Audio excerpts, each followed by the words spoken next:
আসসালামু আলাইকুম। আজকে আমরা পড়ব ডিএনএ আর আরএনএ। ওকে, দেখো এখানে আমি লিখছি ডিএনএ, এখানে আরএনএ। আচ্ছা, ডিএনএ এর ফুল ফর্মটা কি আসে? ডিএনএ এর ফুল ফর্মটা হলো ডি ফর আসে ডিঅক্সি রাইবো নিউক্লিক অ্যাসিড। ওকে, আচ্ছা, ডিতে আসে হলো ডিঅক্সি রাইবো, আর এনতে আসে নিউক্লিক। হ্যাঁ, এনতে আসে নিউক্লিক আর এতে আসে অ্যাসিড। আবার আরএনএ এর ফুল ফর্মটা কি আসে? আরএনএ এর ফুল ফর্মটা আসে আরতে হলো রাইবো, এনতে আসে নিউক্লিক আর এতে আসে অ্যাসিড, রাইবো নিউক্লিক অ্যাসিড। হ্যাঁ, দেখো এখানে তোমার এটারও শেষে নিউক্লিক অ্যাসিড, এটারও শেষে নিউক্লিক অ্যাসিড। তাহলে পার্থক্যটা কোথায়? পার্থক্য শুধু এখানে হলো ডিঅক্সি রাইবো আর এখানে শুধু রাইবো। বুঝছো কি? এই পার্থক্যটা কেন হইলো? ডিএনএ তে ডিঅক্সি রাইবো আর আরএনএ তে রাইবো কেন? তো দেখো, ডিএনএ আর আরএনএ এর গাঠনিক উপাদান হলো তিনটে। ডিএনএ আর আরএনএ এর গাঠনিক উপাদান কয়টা বলো তো? তিনটে। আমি গাঠনিক উপাদান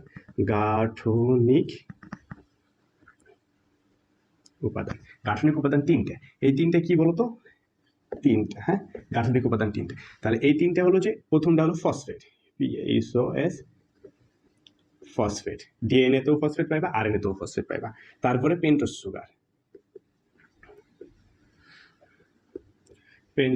সুগার, এইটা হলো 2 নম্বর। আর একটা কি? Nitrogenous base.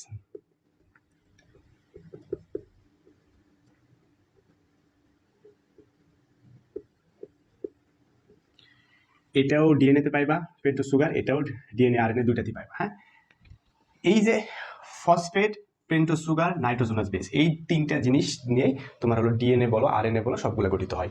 এখন আমি বুঝাইতেছিলাম হলো যে এখানে ডিঅক্সি রাইবো আর এখানে রাইবো কেন আসতেছে। তাহলে আমরা এটা মূলত আসে যে পেন্টোস সুগারের পার্থক্যের কারণে। দেখো পেন্টোস সুগারে কি পার্থক্য আসে? প্রথম কথা, পেন্টোস সুগারে কি পার্থক্য আসে দেখো। এই ডিএনএ আর আরএনএ তে যে পেন্টোস সুগারটা ব্যবহৃত হয় সেটা হলো যে তোমার রাইবোস সুগার। সেটাকে কি বলা হয়? Ribose sugar. যে 5 কার্বন বিশিষ্ট শর্করা ডিএনএ এবং আরএনএ তে গাঠনিক উপাদান হিসেবে ব্যবহৃত হয় সেটা কি? রাইবোস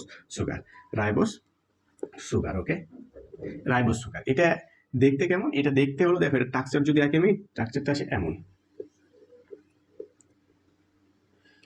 এখানে একটা ওইস, এখানে থাকবে এইস, এখানে থাকবে তোমার হলো যে CH2OH, এখানে ওইস, এখানে ওইস। এইটা হলো যে রাইবোস সুগারের স্ট্রাকচার। তাহলে এই রাইবোস সুগারটা তোমার আরএনএ তে ডিরেক্টলি ইউজ হয়, এই জন্য আরএনএটা হলো রাইবো নিউক্লিক অ্যাসিড। আর ডিএনএ তে এই রাইবোস সুগারের, দেখো ডিএনএ তে যে রাইবোস সুগারটা ইউজ হয় সেটা হলো ডিঅক্সি রাইবোস সুগার। তাহলে ডিঅক্সি শব্দটা যদি ভাঙো তাহলে ডি মানে কি? কমে যাওয়া। এটা আমরা যখন এটিপি পড়ছিলাম তখন পড়ছিলাম যে ফসফোরাইলেশন মানে ফসফেট যুক্ত হওয়া, আর ডিফসফোরাইলেশন মানে কি? ফসফেট ভেঙে যাওয়া বা ফসফেট কমে যাওয়া। আবার বলছিলাম যে ডিকার্বক্সিলেশন বিক্রিয়াতে একটা কার্বন কমে যায়, এই জন্য কি ডিকার্বক্সিলেশন নাম হয়েছিল। আবার ডিহাইড্রেশনের উদাহরণ দিয়েছিলাম। তো এখানেও দেখো ওই শব্দটাই আছে ডি। যখনই আমি বলছি ডি কোথাও দেখবা কোনো শব্দের প্রিফিক্স আকারে, তখন কি বুঝবা? ওটা ভেঙে যাইতেছে, কমে যাইতেছে বা কম আছে এমন কিছু। হ্যাঁ, তাহলে ডি এর সাথে কি আছে দেখো তো, এখানে ডি সাথে আছে অক্সি। ডিতে হলো যে কমে যাওয়া আর অক্সিতে অক্সিজেন। তার মানে অক্সিজেন কম থাকে। কি কম থাকে বলতো? অক্সিজেন কম থাকে। তার মানে এই রাইবোস সুগারটা হলো আরএনএ তে ইউজ হইতাছে, আর ডিএনএ তে যে রাইবোস সুগার ইউজ হয় এটাও সেম জিনিসই, সেম সুগারটাই, জাস্ট একটা অক্সিজেন কি থাকবে? কম থাকবে। কারণ ডিএনএ তে কি? ডিঅক্সি রাইবোস সুগার ইউজ হয়। ডিএনএ তে কোন সুগারটা? Deoxy ribose sugar. তাহলে পরে কোন অক্সিজেনটা কমে থাকে? এই যে 2 নম্বর কার্বনের যে অক্সিজেন আছে না, দেখো এটা হলো 1 নম্বর কার্বন। যে পেন্টোস সুগারের দেখো 5টা পেন্টোস সুগার কেন বলা হচ্ছে? কারণ এর কার্বন সংখ্যা হলো 5টা। এটা হলো 1 নম্বর কার্বন, এটা 2 নম্বর কার্বন, এটা 3 নম্বর, এটা হলো 4 নম্বর, আর এই যে এটা হলো 5 নম্বর কার্বন। দেখো এই 5টা কার্বনের মধ্যে 2 নম্বর কার্বনে যে অক্সিজেনটা ছিল, এইটা ডিএনএ এর যে পেন্টোস সুগার ইউজ হয় সেখানে এই অক্সিজেনটা থাকে না। বুঝছো কি? ওকে, এই অক্সিজেন না থাকার কারণে ডিএনএ হলো অধিক স্থায়ী আর হলো আরএনএ কম স্থায়ী। এটা আমি যখন স্ট্রাকচার বুঝাই দেবো, ডিএনএ স্ট্রাকচার আর আরএনএ স্ট্রাকচার আলাদাভাবে আঁকবো, তখন এটা দেখায় দেবো। ওকে, তো আমরা যেটা পড়তেছিলাম যে, দেখো আমরা গাঠনিক উপাদান লিখছি কি? 3টা লিখছি, phosphate, pentose sugar, nitrogenous base. তাহলে আমরা হলো প্রথমেই যে নামের যে পার্থক্যটা আসে, যে এখানে রাইবো কেন এলো, এখানে ডিঅক্সি রাইবো কেন এলো, সেটা দেখাই দিলাম পেন্টোস সুগারের মাধ্যমে। তাহলে পেন্টোস সুগারের পার্থক্য, ডিএনএ আর আরএনএ যে পেন্টোস সুগার ইউজ হয় সেটার মধ্যে পার্থক্য আছে। কি পার্থক্য বলতো? এখানে রাইবোস সুগার ইউজ হয় আর এখানে ডিঅক্সি রাইবোস সুগার ইউজ হয়। তাহলে এই পেন্টোস সুগারের পার্থক্য পেয়ে গেলাম। এখন কি ফসফেটের কোনো পার্থক্য আছে? না, ফসফেটের কোনো পার্থক্য নেই। ফসফেটটা দেখতে কেমন হয়? ফসফেটটা দেখতে এমন, দেখো এটা তো মানে এই যে PO4 উপরে 3 মাইনাস থাকে, এটাই। তাহলে এই ফসফেটটাই ডিএনএ আরএনএ দুইটাতে ইউজ হয়। এই ফসফেটটা কি বলতো ডিএনএ আরএনএ দুইটাতে ইউজ হচ্ছে। আর আরেকটা জিনিস দেখতেছি কি নাইট্রোজোনাস বেস। নাইট্রোজোনাস বেসের কি পার্থক্য থাকে দুইটার মধ্যে? দেখো নাইট্রোজোনাস যে বেসগুলো আছে এটা হলো যে 4 ধরনের। ডিএনএ তো আর ডিএনএ বলো আরএনএ বলো দুইটাতেই নাইট্রোজোনাস বেস থাকে 4 ধরনের। 4 ধরনের নাইট্রোজোনাস বেস। প্রথমটা হলো অ্যাডিনিন, 2 নম্বরটা হলো গুয়ানিন, 3 নম্বরটা আমি লিখি সাইটোসিন, আর 4 নম্বরটা থাইমিন। ওকে, থাইমিন। দেখো এই 4টার মধ্যে প্রথম তিনটা আরএনএ প্লাস ডিএনএতে একবারে কমন, প্রথম তিনটা কমন। এই থাইমিনটা থাকে শুধু ডিএনএর বেলায় থাইমিন। আর আরএনএর বেলায় এই থাইমিনের পরিবর্তে কে থাকে? এই থাইমিনের পরিবর্তে ইউরাসিল। এই থাইমিনের পরিবর্তে কে থাকে আরএনএতে? ইউরাসিল। এটাই হলো পার্থক্য। তাহলে আমরা কি বললাম? আমরা বললাম হলো ডিএনএ আর আরএনএ এর গঠনিক উপাদান হলো 3টা। কি কি ছিল? ফসফেট, তারপরে এক নম্বর ফসফেট। 2 নম্বর কি ছিল? পেন্টোজ সুগার, যেটা হলো যে ডিএনএ এর ক্ষেত্রে সেটা হলো রাইবোজ সুগার, আর আরএনএ এর ক্ষেত্রে সেটা ডিঅক্সিরাইবোজ সুগার। আর 3 নম্বরটা কি পেলেন? নাইট্রোজোনাস বেস। এই নাইট্রোজোনাস বেসের মধ্যে আবার হলো যে নাইট্রোজোনাস বেস ছিল 4 ধরনের। 4 ধরনের মধ্যে দেখো অ্যাডিনিন, গুয়ানিন আর সাইটোসিন, এটা ডিএনএ আরএনএ দুইটাতেই থাকে। আর থাইমিনটা শুধু ডিএনএতে থাকে আর ইউরাসিলটা শুধু আরএনএতে থাকে। তাহলে যদি তুমি আরএনএ এর নাইট্রোজোনাস বেসগুলো করো তাহলে আসবে অ্যাডিনিন, গুয়ানিন, সাইটোসিন আর ইউরাসিল। আর ডিএনএ গুলো যদি দেখো তাহলে অ্যাডিনিন, গুয়ানিন, সাইটোসিন আর থাইমিন। এই তো। তাহলে এখন আমরা পার্থক্য মানে 3টে যে গাঠনিক উপাদান ছিল তার মধ্যে 2টাতে পার্থক্য পাইলাম। ফসফেটে তো কোনো পার্থক্য নাই, আমরা পেন্টোজ সুগার বা রাইবোজ সুগারের ওখানে পার্থক্য পাইছি একটা, আর একটা হলো যে নাইট্রোজোনাস বেসে একটা পার্থক্য পাইছি, যেখানে হলো ডিএনএতে থাইমিন থাকে, আরএনএতে ইউরাসিল থাকে। ওকে, এখন আমরা যে আর যে পার্থক্যগুলো আছে আর বেসিক যে স্ট্রাকচারাল পার্থক্যগুলো আছে এটা স্ট্রাকচার ডিএনএ স্ট্রাকচারটা আঁকার চেষ্টা করবো। ডিএনএ স্ট্রাকচার দেখো, ডিএনএ স্ট্রাকচার আঁকার জন্য আমার কি কি জানা লাগবে বলো? 3টে উপাদান লাগবে আমার, প্রথম কথা, তাই না? 3টে উপাদান আমরা তো জানি কি কি বলতো? ফসফেট, পেন্টোজ সুগার আর নাইট্রোজোনাস বেস। আপাতত আমি তোমাদের বই যেমন ডিএনএ স্ট্রাকচার বা তোমরা যেমন দেখো ডিএনএ স্ট্রাকচার মূলত সেটা হলো যে এমন না, এরকম একটা প্যাচানো হেলিক্স থাকে, এর সাথে আরো একটা প্যাচানো হেলিক্স থাকে, এরকম, তাই তো? আর মধ্যে দিয়ে এই যে নাইট্রোজোনাস বেসের গুলা থাকে। ওকে, তোমরা যে স্ট্রাকচারগুলো দেখছো সেটা কেমন বলো তো? এমন। ওকে, এই স্ট্রাকচারটাকে আমি আরেকটু সহজ করি। দেখো এই স্ট্রাকচারটাকে আরেকটু সহজ করি বলতে, এই যে এই একটা হেলিক্স, এটা একটা কি সর্পিল আকার হেলিক্স। সর্পিল আকার মানে কি? প্যাচানো হেলিক্স, তাই না? এই প্যাচানো হেলিক্সটাকে আমি একটু সোজা করে দিলাম। আবার এই যে আরেকটা হেলিক্স আছে কি, এটাও একটা প্যাচানো হেলিক্স, ডাবল হেলিক্স না? 2টা হেলিক্স জন্য কি ডাবল হেলিক্স কাঠামো বলে। ওকে, দেখো এটাকে আমি সোজা করে দিলাম। তাহলে কেমন আসলে গঠন বলো? আর এই যে মাঝের যেগুলা ধাপগুলো আছে নাইট্রোজোনাস বেসের ধাপ মূলত এইগুলা, তাহলে এইগুলাকে আমি মাঝে দিয়ে দিলাম। ওকে, তাহলে গঠনটা কেমন আসে বলো? এমন। তার মানে ময়ের মতন গঠনটা আসতেছে, তাই না? মানে এই মূল অরিজিনাল গঠনটা কিন্তু এমনই, আমি জাস্ট এটাকে একটু সরল করলাম, সরল করলে কেমন গঠন পেলাম? এমন, তাই না? এখন এইটাকে আমি তো জানি এই জিনিসটা তৈরি কোন 3টা জিনিস নিয়ে? ফসফেট নিয়ে তৈরি। তোমার হলো ফসফেট, পেন্টোজ সুগার, নাইট্রোজোনাস বেস,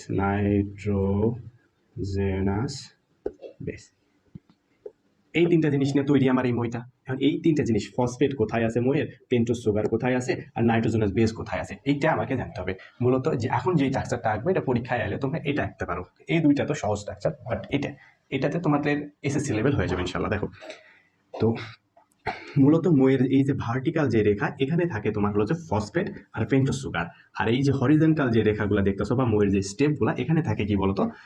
নাইট্রোজোনাস বেসগুলো। হ্যাঁ, তো আমি আগে এই ভার্টিক্যাল অংশটা তৈরি করে নিই। হ্যাঁ, ভার্টিক্যাল অংশ কি দিয়ে তৈরি করবো? ফসফেট আর পেন্টোজ সুগার। এই দেখো ফসফেট, তোমার আগে একটা পেন্টোজ সুগার রাখি আমি। হ্যাঁ, পেন্টোজ সুগার, এই তো এই যে এটা মনে করো 1 নম্বর, 2 নম্বর, 3 নম্বর, 4 নম্বর, এটা 5 নম্বর না, কিন্তু এখানে আছে অক্সিজেন। ওকে, আর এখানে ধরো 5 নম্বরটা, এই যে 5টা কার্বনের কি বলতো?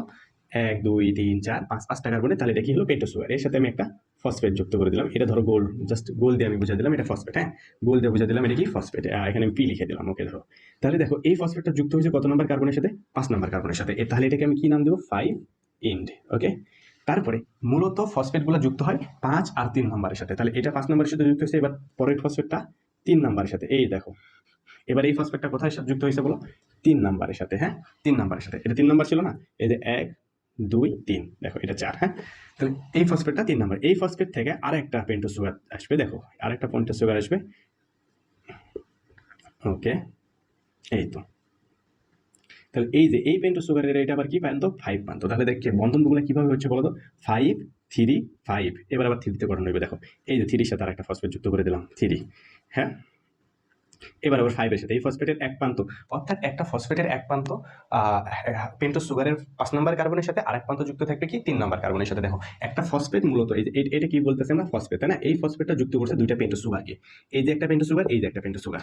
তাহলে এক প্রান্ত আছে 3 নম্বর কার্বনের সাথে, আরেক প্রান্ত আছে 5 নম্বর কার্বনের সাথে, বুঝো কিন্তু। এই জন্য 5 3 ইন বলে, 5 3 ইন বলে। দেখবা যে বইয়ে চিত্র দেওয়া আছে, এক পাশে 5 ইন লেখা আছে আর এক পাশে 3 ইন লেখা আছে। হ্যাঁ, নিচে এক পাশে 3 ইন লেখা আছে আর এক পাশে 5 ইন লেখা আছে, কারণ একটা ফসফেট পেন্টোজ সুগারের 5 নম্বর কার্বনের সাথে এক প্রান্ত আর এক প্রান্ত 3 নম্বর কার্বনের সাথে। দেখো এটা হলো যে 3 নম্বরের সাথে, এটা 5 নম্বরের সাথে, তাহলে এইটা 3 নম্বরের সাথে, এবারে এটা হবে 5 নম্বর কার্বনের সাথে। দেখো বন্ধনটা হবে এরকম, তাই না? ওকে, তাহলে আরো যদি ফসফেট যুক্ত করো, তাহলে এই যে 3 নম্বর কার্বন, এটা তুমি আরো ফসফেট যুক্ত করে দিতে পারো। তাহলে পরে আমরা আর ফসফেট যুক্ত করলাম না। তাহলে এইটা হলো মোয়ের কোন অংশটা বললাম, এই যে এই লাইনটা হলো মোয়ের এই অংশটা। মোয়ের এই অংশটা কিভাবে গঠিত হয়েছে দেখছো, এইভাবে। হ্যাঁ, আর এইখানে আছে কি নাইট্রোজেনাস বেসগুলো। তাহলে আমি এটার সাথে এই যে এটাতে তোমার পেন্টোজ সুগার যখন দেখাইছিলাম, এরপরে আমি আরো গঠনমূলক স্ট্রাকচার দেখাবো। এটা তো জাস্ট সিম্পল দেখাইতেছি আমি। এই যে এখানে দেখো, এইখানে এই প্রান্তে কি থাকবে, এ থাকবে, মানে অ্যাডিনিন। আচ্ছা, আমার এই যে নাইট্রোজেনাস বেস কি কি ছিল, অ্যাডিনিন, গুয়ানিন, সাইটোসিন আর থাইমিন। আর যদি আরএনএ আঁকতাম তাহলে এই থাইমিনের পরিবর্তে কি দিতাম, ইউরাসিল। এই তো। তাহলে পরে এখানে দেখো, এখানে এই যে ওই ছিল, ওই শুরুতে এখানে তোমার একটা নাইট্রোজেনাস বেস, ধরো নাইট্রোজেনাস বেস হিসাবে আমি রাখলাম এখানে অ্যাডিনিনকে। তাহলে অ্যাডিনিন, এবার এই ফসফেটের এখানে আরেকটা নাইট্রোজেনাস বেস আসবে, সেটা হলো আমার ধরো গুয়ানিন। এখানে আমি দিলাম সাইটোসিন, এইরকম ভাবে। তাহলে এই যে মোয়ের অর্ধেক অংশ গঠিত হলো। কোন অর্ধেক অংশ বলতো, এই অর্ধেক অংশ। এখন এই অর্ধেক অংশ আবার আমাকে এই পাশে আরো একটা হেলিক্স রাখতে হবে, আরো একটা তোমার হলো ভার্টিক্যাল রেখা আঁকতে হবে এই পাশে, তাই না? তাহলে ওই পাশে ওই সেম ওয়েতে আবার আমাকে আঁকতে হবে। দেখো তাহলে এইবার হলো যে এই পাশটা শুরু হয়েছে দেখো 5 ইন দিয়ে, তাহলে এই পাশটা শুরু হবে কি ইন দিয়ে বলো তো, 3 ইন দিয়ে। এই পাশটা যখন 5 ইন দিয়ে শুরু হয়েছে, এই পাশটা 3 ইন দিয়ে শুরু হবে। তাহলে 3 ইন দিয়ে শুরু করলে আমার এই যে ইয়াটা আছে, এটা কি বলে, হ্যাঁ পেন্টোজ সুগার বা রাইবোজ সুগার, এটাকে আমি উল্টা করে আঁকবো। এবার দেখো এটাকে আমি উল্টা করে আঁকবো। ওকে, তাহলে তোমার হলো যে এটা যদি 1 নম্বর হয়, এটা 2 নম্বর হয়, এটা 3 নম্বর। তাহলে এই 3 নম্বরের সাথে মনে করো যে এবার ফসফেটটা আছে। হ্যাঁ, তাহলে এটা 4, এটা 5। এবার এই যে 5, এই 5-এর সাথে আবার একটা ফসফেট এখানে যুক্ত করে দিলাম। দেওয়ার পরে এই 5-এর সাথে একটা ফসফেট যুক্ত করে দিলাম। এবার আবার এই যে ফসফেটটা আসবে সেটা 3 নম্বরের সাথে দিতে হবে। এই যে 3 নম্বর, তাহলে এখানে আর একটা 5 নম্বর আছে, এটার সাথে তুমি আবার একটা ফসফেট যুক্ত করে দিলা। ওকে ওকে, আপাতত এই পাশে দুইটাই একই। হ্যাঁ, ওকে, তাহলে এই যে মোয়ের এই অংশটা আঁকা শেষ এবার। হ্যাঁ, মোয়ের এই অংশটা আঁকা শেষ। এখন জাস্ট এই অর্ধেকটাতে কি নাইট্রোজেনাস বেস আছে। তাহলে এখানে এর সাথে সবসময় কি হয় বলতো, এর সাথে সবসময় আসে থাইমিন, এর সাথে সবসময় টি, এর সাথে সবসময় কি আসবে, টি আসবে নাইট্রোজেনাস বেস আকারে। আর এদের মধ্যে ডবল হাইড্রোজেন বন্ধন থাকবে। কি ডবল হাইড্রোজেন বন্ধন। আর এখানে জি এর সাথে সবসময় সি বা থাইমিন আসবে, সি বা সাইটোসিন আসবে, তাই না? আর এদের মধ্যে কি থাকবে, ট্রিপল হাইড্রোজেন বন্ধন। এইগুলো আমি দেখায় দেবো যখন আমি এখানে এর পরিবর্তে এর স্ট্রাকচার রাখবো, টি এর পরিবর্তে টি এর স্ট্রাকচার, অর্থাৎ অ্যাডিনিনের স্ট্রাকচার রাখবো এখানে, টি এর পরিবর্তে থাইমিনের স্ট্রাকচার, এখানে জি এর পরিবর্তে গুয়ানিনের স্ট্রাকচার, এখানে সি এর পরিবর্তে হলো যে সাইটোসিনের স্ট্রাকচার। তারপরে আমি দেখায় দেবো নাইট্রোজেন বন্ধনগুলো কিভাবে গঠিত হচ্ছে এদের মধ্যে। হ্যাঁ, এটা তোমাদের এসএসসি লেভেলের জন্য এত ইয়ের দরকার নাই, মানে এত হায়ার লেভেলের টপিক দরকার নেই। তাহলে এই যে, তাহলে এইটা কি আসলো, এটার সাথে যদি তুলনা করো, তাহলে এইটা তোমার হলো যে এইটুক অংশ হলো এই টানটা। হ্যাঁ, এই পাশের এই যে এইটুক অংশ হলো মোয়ের এই টানটা, আর মাঝের এইটুক অংশ হলো মোয়ের স্টেপগুলা, এই যে মোয়ের স্টেপ। হ্যাঁ, তাহলে এই যে এইভাবে গঠিত হয়, যেটা আমি সহজে মোয়ের মতন করে দেখায় দিছি। বুঝছো কি বিষয়টা? ওকে, আচ্ছা, তো এইখানে একটা কাহিনী আছে। এখানে আমরা হলো যে ডিএনএ আর আরএনএ এর পার্থক্যগুলো পড়তেছিলাম। পার্থক্যগুলো পড়ার সময় বলছিলাম যে এই যে এইখানে তোমার হলো যে ডিএনএর ক্ষেত্রে এখানে ওইস গ্রুপ একটা কম থাকে, এটা আমি বলছিলাম, মনে আছে? আর এই জন্য ডিএনএটা কি হয়, বেশি স্টেবল হয়। দেখো ডিএনএটা বেশি স্টেবল হয়। আর আরএনএ যদি আঁকতে চাও, আরএনএ আঁকা আরো সহজ। আরএনএ জাস্ট এ একটা মুছে দিবা, এখানে হাইড্রোজেন বন্ধনের দরকার নেই। এই এক অংশটা, এটাই আরএনএ। জাস্ট এখানে একটা কি থাকবে, ওইস গ্রুপ থাকবে, কারণ আরএনএ এর পেন্টোজ সুগারে কি 2 নম্বর কার্বনে কি থাকে, ওইস গ্রুপটা থাকে, তাই না? ওইসটা থাকে 2 নম্বর কার্বনে, ওইস থাকে। এটা হয়ে গেল কি বলতো, এবার আরএনএ হয়ে গেল। এবার কি আরএনএ হয়ে গেল, দেখছো? জাস্ট ওইসটা লাগাই দিলেই। এখন এই ওইস থাকা আর না থাকাতে এদের স্ট্যাবিলিটির উপর কি প্রভাব ফেলতেছে এটা বলো, মানে স্থায়িত্বের উপর কি প্রভাব ফেলতেছে। দেখো ডিএনএ বেশি স্থায়ী না আরএনএ বেশি স্থায়ী বলো তো? অবশ্যই ডিএনএ বেশি স্থায়ী। দেখবা যে 27-28 বছর পর কোনো একটা নমুনা থেকে ডিএনএ শনাক্ত করে অপরাধীকে ধরা হয়েছে। 27-28 বছর পর ডিএনএ শনাক্ত করতেছে কিভাবে? অবশ্যই 27-28 বছর তোমার হলো ডিএনএটা লাস্টিং করছে বা ডিএনএটা সার্ভাইভ করছে।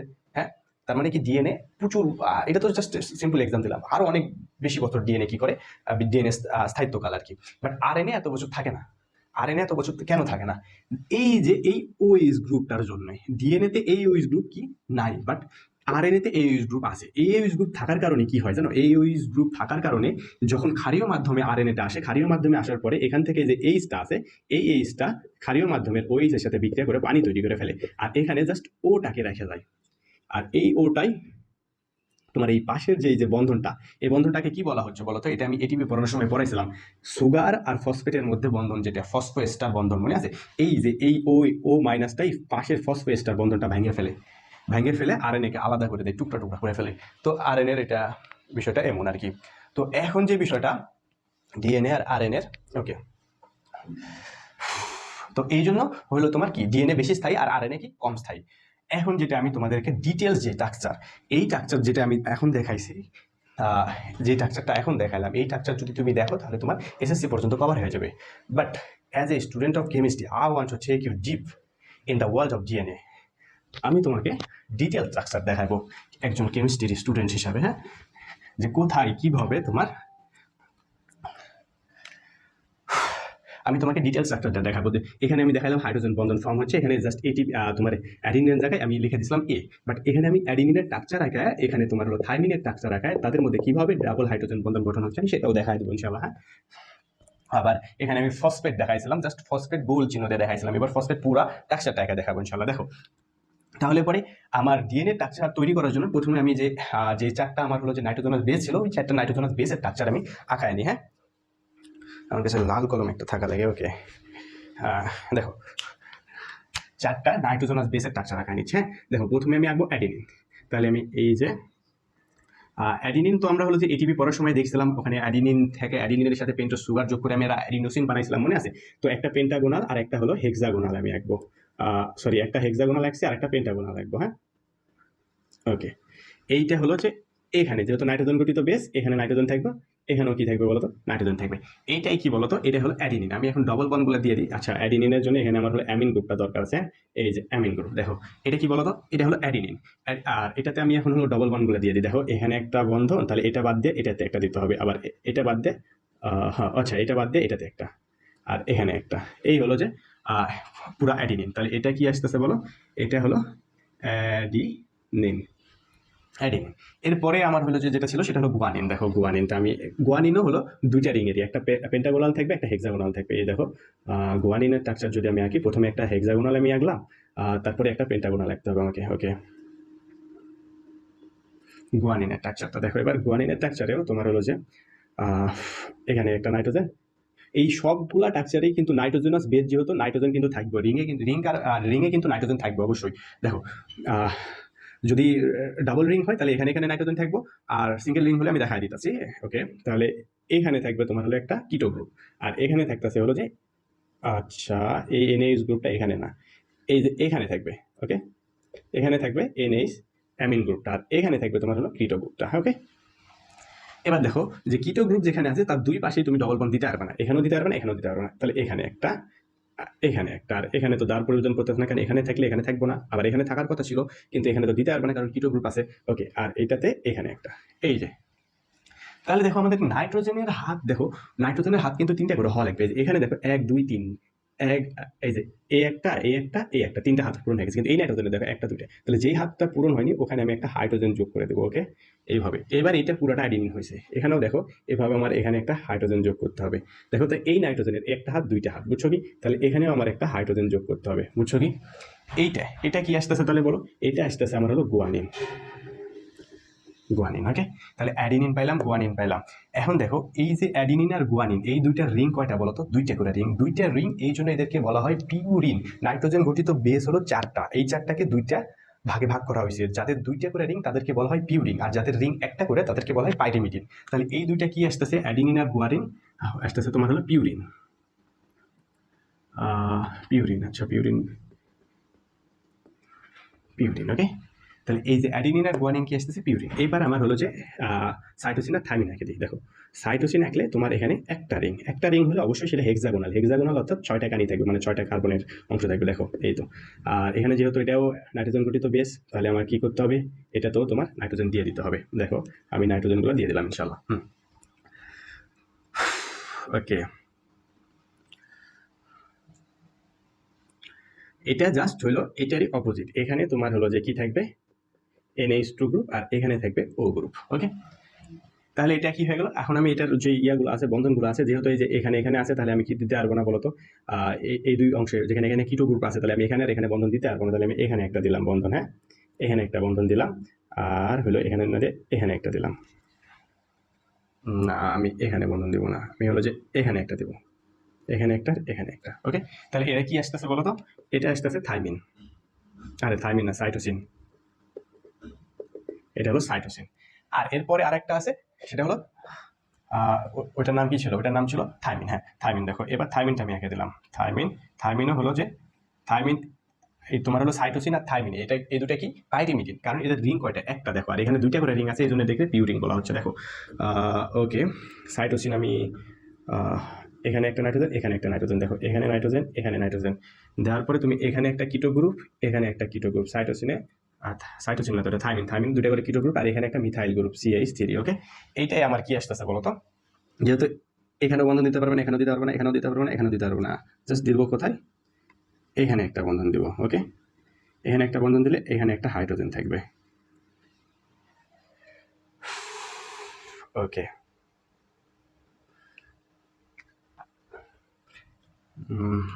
এই বন্ধনটা এখানে দিছি কেন, এখানে একটা হাইড্রোজেন থাকবে। ওকে, এই তো, এটা হলো আমার থাইমিন, THYMINE, থাইমিন।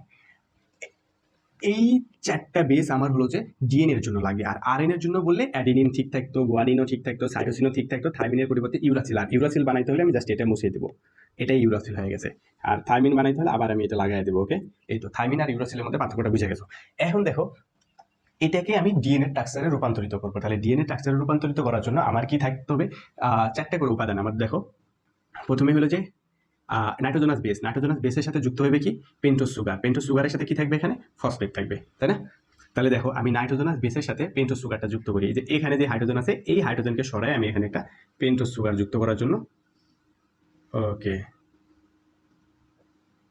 পেন্টোজ সুগারের বন্ধনটা এখানে দিয়ে দিলাম। হ্যাঁ, দেখো আর পেন্টোজ সুগারটা কেমন ছিল, দেখো পেন্টোজ সুগারটা ছিল, আচ্ছা আমি তোমাকে এখানেই দেখাই দিই।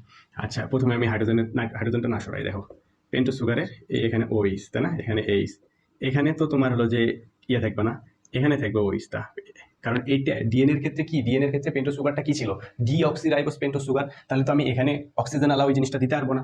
আর এখানে থাকবে CH2OH, বিষয়টা বুঝো। ওকে, তাহলে এই যে এখানে যে বন্ধনটা ফর্ম হচ্ছে, সেটা হলো যে তোমার হলো যে এই OH আর এই H এখান থেকে যে তোমার পানি হয়ে যাবে, তাই না।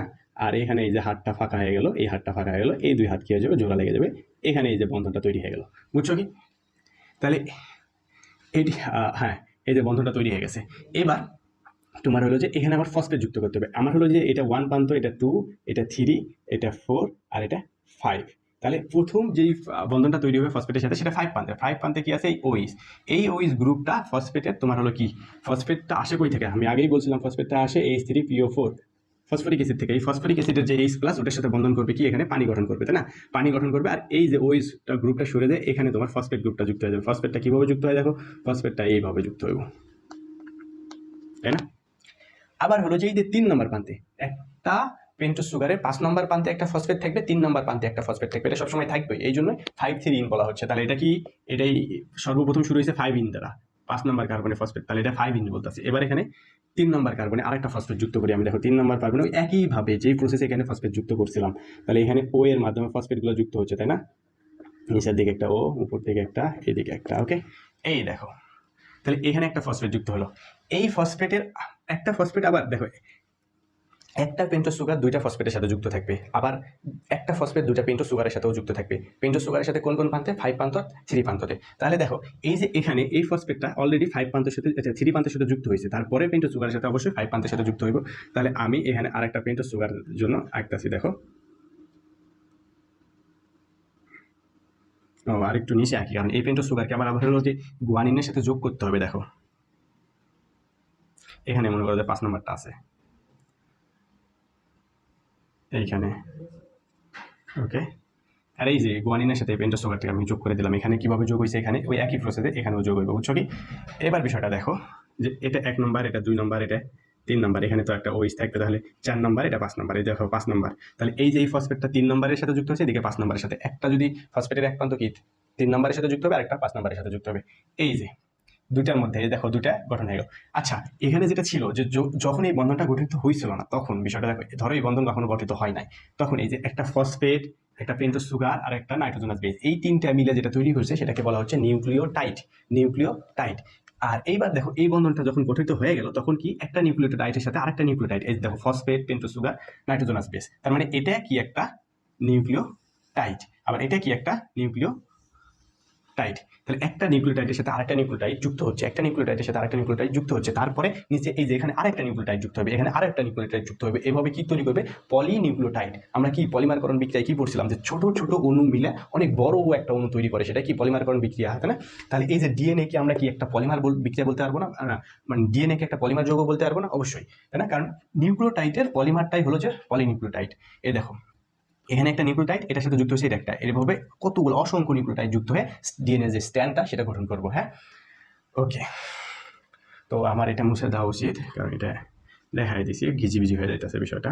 ওকে, তাহলে দেখো এই যে এখানে তো আমি আর সামনে আর দেখালাম না, এটার সাথে তুমি কি করবে, এখানে একটা ফসফেট যুক্ত করবে, 3 প্রান্তের সাথে যুক্ত হলো, তারপরে এখানে একটা 5 প্রান্তের সাথে পেন্টোজ সুগার দিবা, ওই পেন্টোজ সুগারকে এই যে সাইটোসিনের সাথে যুক্ত করে দিবা, তাই না? তারপরে এখানে আবার ওইভাবে এটার সাথে থাইমিনের সাথে যুক্ত করে দিবা। আমি তোমাকে দেখাবো এখানে, আমাদের কাজ হলো এই পাশে। তাহলে এটা একটা মইয়ের কতটুকু অংশ তৈরি হয়েছে বলতো? ডিএনএ পুরো একটা মই ছিল, তাই না? এখন আমরা যে এখানে তৈরি করছি, মইয়ের কতটুকু অংশ তৈরি করছি বলতো? মইয়ের এতটুকু অংশ তৈরি করছি। এবার এই পাশের অংশটুকু তৈরি করা বাকি আছে, আর মধ্যে হাইড্রোজেন বন্ধন দেওয়া বাকি আছে, বুঝছো কি? তাহলে মইয়ের একদিকের অংশ আমি তো তৈরি করছি, তাহলে আরেক দিকের অংশ আমরা তৈরি করে ফেলি। দেখো আরেক দিকের অংশ তৈরি করে ফেলি। এখানে অ্যাডিনিনের সাথে কি যুক্ত হয় বলো? অ্যাডিনিনের সাথে সবসময় কি যুক্ত হয়? এর সাথে টি, তার মানে থাইমিন। থাইমিনকে আমার এখানে আমি আঁকে ফেলবো। হ্যাঁ, ওকে। অ্যাডিনিনের সাথে থাইমিন যুক্ত করার জন্য আমি এখানে কি আঁকবো বলো তো? থাইমিন আঁকবো। দেখো গুয়ানিনটা মুছে দিই। ওকে, থাইমিন।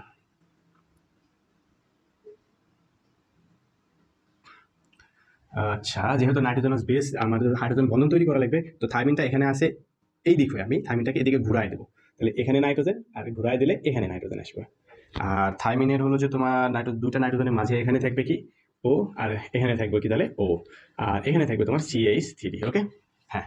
এখন এই যে এখানে ডাবল হাইড্রোজেন বন্ধন গঠিত হবে। ডাবল হাইড্রোজেন বন্ধন আগে আমি দেখাই দিই, যে এখানে কিটো গ্রুপ আছে, তার মানে এখানে আর এখানে আমি ডবল বন্ড দিতে পারবো না, এখানে কিটো গ্রুপ আছে, এখানে আর এখানে ডবল বন্ড দিতে পারবো না। তাহলে আমার ডাবল বন্ডটা আছে কোথায়? এখানে। আর এটার নিচে একটা হাইড্রোজেন আছে, আর এখানে কি আছে? একটা হাইড্রোজেন আছে। দেখো তাহলে ডাবল বন্ড যেটা গঠিত হইবে, মানে হাইড্রোজেন বন্ধন যেটা গঠিত হবে, হাইড্রোজেন বন্ধন গঠিত হওয়ার শর্ত কি বলতো? হাইড্রোজেন বন্ধন গঠিত হওয়ার শর্ত যে হাইড্রোজেন থাকতে হবে, এবং ওই হাইড্রোজেনকে অধিক তড়িৎ ঋণাত্মক মৌলের সাথে যুক্ত থাকতে হবে। দেখো এখানে হাইড্রোজেন আছে, আর সেটা নাইট্রোজেনের সাথে যুক্ত আছে, যেটা অধিক তড়িৎ ঋণাত্মক মৌল। ওকে, তাহলে এই হাইড্রোজেনটা আর একটা অধিক তড়িৎ ঋণাত্মক মৌলের সাথে কি করবে বলতো? হাইড্রোজেন বন্ধন গঠন করবে। দেখো তাহলে এই হাইড্রোজেন শর্তটা পূরণ করছে, সে প্রথম হাইড্রোজেন আছে প্লাস সে অধিক তড়িৎ ঋণাত্মক মৌলের সাথে সমযোজী বন্ধনে যুক্তও আছে। এখন বন্ধন গঠন হবে আর একটা অধিক তড়িৎ ঋণাত্মক মৌলের সাথে। দেখো এই পাশে দেখো আর একটা অধিক তড়িৎ ঋণাত্মক মৌল কি? নাইট্রোজেন। তাহলে এই যে এই নাইট্রোজেন আর এই হাইড্রোজেনের মধ্যে এখানে কি গঠিত হবে? Hydrogen bonding. হ্যাঁ, একটা হাইড্রোজেন বন্ডিং গঠিত হয়েছে। এবার আরেকটা হাইড্রোজেন বন্ডিং কিভাবে গঠিত হবে? এই দেখো এখানে হাইড্রোজেন আছে, এবং সে কার সাথে যুক্ত আছে? নাইট্রোজেনের সাথে। নাইট্রোজেন কি? অধিক তড়িৎ ঋণাত্মক মৌল। আবার এখানে একটা ফ্রি কি আছে? অধিক তড়িৎ ঋণাত্মক মৌল লোন পেয়ার সহকারে আছে। দেখো এই যে লোন পেয়ারও থাকতে হবে। তাহলে এই যে এবার বন্ধনটা গঠিত হইবে, এই যে দুইটা ডাবল হাইড্রোজেন বন্ধন গঠিত হলো। এখন তোমার এখানে কি আছে? এখানে নাইট্রোজেনাস বেস আছে, তার সাথে তুমি পেন্টোজ সুগার যোগ করবা, ফসফেট যুক্ত করবা। দেখো পেন্টোজ সুগার তুমি যুক্ত করতেছো, এখানে পেন্টোজ সুগার। এইবারে যে এই পাশে 5 ইন থেকে শুরু হয়েছিল, এই পাশে 3 ইন থেকে শুরু হবে, তাহলে তোমাকে পেন্টোজ সুগারকে কি করতে হবে বলো? উল্টায় দিতে হবে। পেন্টোজ সুগারকে কি করতে হবে? উল্টায় দিতে হবে। এই দেখো এই যে এটা 3 ইন, এখানে 3 ইনটা মনে করো যে তোমার ফসফেটটা যুক্ত আছে, এই যে ফসফেটটা কিভাবে যুক্ত আছে? এইভাবে যুক্ত আছে, তাই না? তাহলে এটা 5 ইন, 5 ইনটার সাথে আরেকটা ফসফেট তুমি যুক্ত করে দাও, আরেকটা ফসফেট তুমি যুক্ত করে দাও। ওকে, ফসফেট যুক্ত করে দিছি। এন্ড এই ফসফেটের সাথে আরেকটা কি যুক্ত করতে হবে আমাকে, আরেকটা তোমার হলো যে এই ইয়েটা যুক্ত করতে হবে। দেখো এটা কি কোন ইন দিয়ে যুক্ত হবে, দেখো এইটা হলো 3 ইন, তাহলে এটা শুরু হয়েছে কি 3 ইন দিয়ে, এটা 3 ইন, আর এইটা হলো 5 ইন, তাহলে 3 5 এবার কিসে 3 আসবে, তাই না? 3 5 3 এইভাবে আসতেছিল। দেখো এখানে এখানে কি 5 আইছিল, এই দেখো প্রথমে এখানে 5 ছিল, 3 ছিল, 5 ছিল, এর 3 ছিল, তার মানে এখানে 3 থেকে শুরু হয়েছে 3 5 এবার 3, তার মানে 3 নাম্বারের সাথে যুক্ত হবে। তাহলে 3 নাম্বারটা এইভাবে থাকতেছে, এই যে 3 নাম্বারের সাথে যুক্ত করে দিছি। হ্যাঁ, এটা কি 1 নাম্বার 2 নাম্বার 3 নাম্বার 4 নাম্বার, এখানে 5 নাম্বারটা আছে, 5 নাম্বারের সাথে আমি আরেকটা ফসফেট এবার যুক্ত করে দেবো, ওটা পরে এভাবে মনে করো যে দিতে থাকবো আমি। ওকে, আর 1 নাম্বারের সাথে সবসময় নাইট্রোজেনাস বেস থাকবে। তাহলে এইখানে এই যে এখানে আমি হলো যে তোমার কি এটা হলো গুয়ানিন, গুয়ানিনের সাথে আচ্ছা নাইট্রোজেনাস বেসগুলো সবসময় একটা পিউরিনের সাথে আরেকটা পাইরিমিডিন যুক্ত হয়। দেখো এই যে এটা হলো ডবল রিং এর, তাহলে এটা কি পিউরিন, এটা কি সিঙ্গেল রিং এর পাইরিন, হ্যাঁ পাইরিমিডিন, তাই না? তাহলে এ এর সাথে কি হলো, টি এর হইলো, এবার জি এর সাথে এবার কি হবে, সি এর হবে। সি বলতে এই যেটা সাইটোসিন, তাহলে আমি এখানে সাইটোসিন আঁকায় ফেলি। দেখো সাইটোসিন আমি তোমাদেরকে দেখাইছিলাম সাইটোসিন কিভাবে আঁকতে হয়। সাইটোসিন তুমি এখানে আবার নাইট্রোজেনাস বেস, তাহলে নাইট্রোজেন দিবা, এটাও একটু ঘুরায় আঁকবো আমরা, কারণ এদিকে বন্ধন তৈরি করতে হবে আমাদেরকে। ওকে, আর এখানে আমার উপরে কি থাকতেছে, NH2, যেটা হলো যে আমার অ্যামিন গ্রুপ বলতেছিলাম। ওকে, বন্ধনগুলো কই কই দিয়েছি আমি, এখানে একটা দিছিলাম, এখানে দিছিলাম। ওকে, এখন এটা তো বন্ধন দিতে, এটা তো একাত্মক দ্বিবন্ধন দিতে কোনো সমস্যা নাই, কারণ এখানে দিলে তোমার হলো এখানে দিতে হবে, এখানে দিতে হবে। দেখো তাহলে বন্ধনটা কিভাবে হবে বলো, এই যে এখানে সে হাইড্রোজেন কন্ডিশন ফিল আপ করছে আর এখানে অক্সিজেন ফাঁকা আছে, তাহলে তুমি বন্ধন দিয়ে দাও, একটা তৈরি হয়ে গেছে। এখানে হাইড্রোজেন কন্ডিশন ফিল আপ করছে, এখানে নাইট্রোজেন ফাঁকা আছে, তুমি আরেকটা বন্ধন দিয়ে দাও। ওকে, এখন 3 নাম্বার বন্ধনটা, ও মিসিং হয়ে গেছে আমাদের, আমরা যে তাই তো বলি। হ্যাঁ, এখানে একটা ও থাকবো, দেখে যে দুটা নাইট্রোজেনের মাঝে একটা ও থাকবো, তাই না? হ্যাঁ, তাহলে এখানে যে বন্ধনটা থাকতেছে না। ওকে, এই বন্ধনটা থাকতেছে না, এখানে তোমার এই বন্ধনটা এখানে থাকতেছে, এই বন্ধনটা এখানে থাকতেছে, এইরকম। ওকে, এবার দেখো তাহলে এখানে এই যে হাইড্রোজেন আছে, কন্ডিশন ফিল আপ করছে, এখানে ও ফাঁকা আছে, এই যে ট্রিপল বন্ধন গঠিত হয়েছে। দেখছো কিভাবে এখানে ডবল হাইড্রোজেন বন্ধন আর কিভাবে এখানে ট্রিপল হাইড্রোজেন বন্ধন গঠিত হচ্ছে, বুঝছো তো ব্যাপারটা? তাহলে এইটার সাথে এবার তোমার হলো যে এই যে পেন্টোজ সুগারটাকে আমাকে যোগ করে দিতে হবে। পেন্টোজ সুগার একটু দূরে আঁকায় ফেলছি। ওকে, এটা 5 নম্বর। হ্যাঁ, এই তো এটা 5 নম্বর কার্বন, এখানে 5 নম্বর কার্বনটা আছে। হ্যাঁ, এই তো। তাহলে এইটা গেল তোমার হলো যে পুরা ডিএনএ যেই স্ট্রাকচারটা ছিল আর কি, এটা। তো তোমরা আজকে বুঝলা যে ডিএনএ আর আরএনএ যদি বলো, তাহলে পরে আরএনএ তো এই যে এক সাইড আঁকলে আরএনএ হয়ে যায়, কারণ আরএনএ কি সিঙ্গেল স্ট্যান্ডের, আরএনএর কি তোমার হলো পলিনিউক্লিওটাইডের যে ইয়াটা গঠনটা সেটা একটা, ডিএনএ দ্বিসূত্রক, আর আরএনএ কি আরএনএ সূত্রক কয়টা, একটা। তাহলে এই এক পাশটা আঁকলেই তোমার আরএনএ স্ট্রাকচার হয়ে যাচ্ছে। তো এইটা তো তোমার মনে করো যে জাস্ট বোঝার ক্ষেত্রে আমি দেখাই দিলাম আর কি গভীর থেকে। হ্যাঁ, এটা তোমার দরকার পড়বে না, আমি তোমাকে এর আগে যেই সহজ করে এর আগে একটা স্ট্রাকচার রাখছিলাম না এই পাশে, ওইটা হইলেই হয়ে যাবে তোমার। আচ্ছা দেখো